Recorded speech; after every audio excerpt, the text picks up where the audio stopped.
दुनिया के चारों कोनों में वही बुत बनाया हुआ इन्होंने, अभी भी उसी बुत की पूजा कर रहे हैं। जो इल्यूमिनाटीज, बड़े high and elite Illuminatis Europe के अपने मोहल्लात के अंदर रखे हुए उन्होंने बुत, वो एस्किमो -200 डिग्री के अंदर एस्किमो के वही बुत है। ये कहां से है इनके पास ये वाले बुत उसी शक्ल के, जिसका सर परिंदे का होता है, धड़ जानवर का होता है, पैर इंसानों के होते हैं। सोचो सही ना, where do they come from? They come from this very concept which the Bible explains very clearly, and the ancient history and the Sumerian tablets draw them with the pictures कि ये intergalactical मखलूक थी जो कि जमीन और Jupiter के बीच में जो सयारा है, जो कि अभी भी पाया जाता है। मार्स असल में सयारा तो नहीं है ना, मार्स तो एक मून था उसका, इसके अंदर तो कोई भी प्लैनेटरी प्रॉपर्टी नहीं है।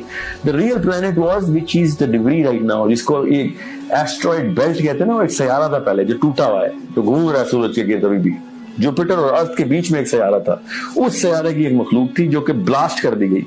वो सयारा तोड़ के दुनिया में एंटर होने की कोशिश कर रहे थे, नूह इधर से लड़ाई कर रहे थे उनके साथ, और उनके साथ फिर जो मामला किया नूह ने, फिर जाहिर पूरा डिप भी देना था ना, पूरा का पूरा जो निजाम, जो जहां जहां पे उनकी गंदगी आ सकती थी उन्होंने कहा सारी साफ करनी पड़ेगी भाई, पूरा का पूरा सैलाब आएगा ना। This is a हिकमा।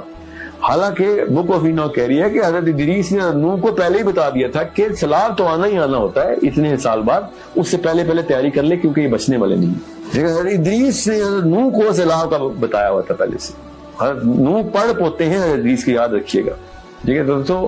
It's a little bigger than what you think, और मैं एक्सपेक्ट नहीं करता कि इतनी डिटेल में लोग पढ़ाई करते होंगे एंशिएंट हिस्ट्री की, जो कि मुझे मौका इसलिए मिल रहा है because it was something which was connecting the dots of all of those books, specially हदीस का दौर। दोस्तों ये सब इल्मी बातें अपनी जगह, लेकिन मुझे लगता है कि हमें सबसे पहले नबी सल्लल्लाहु अलैहि वसल्लम को समझना चाहिए। उनकी जिंदगी को समझना हर मुसलमान यूथ के लिए बेहद जरूरी है। इसलिए मैं आपको रेकमेंड करता हूँ एक बेहतरीन किताब, द सील्ड नेक्टर और रहीकुल मखतूम। ये रसूलुल्लाह सल्लल्लाहु अलैहि वसल्लम की जिंदगी का सबसे ऑथेंटिक और डिटेल से लिखा गया तारीखी रिकॉर्ड है।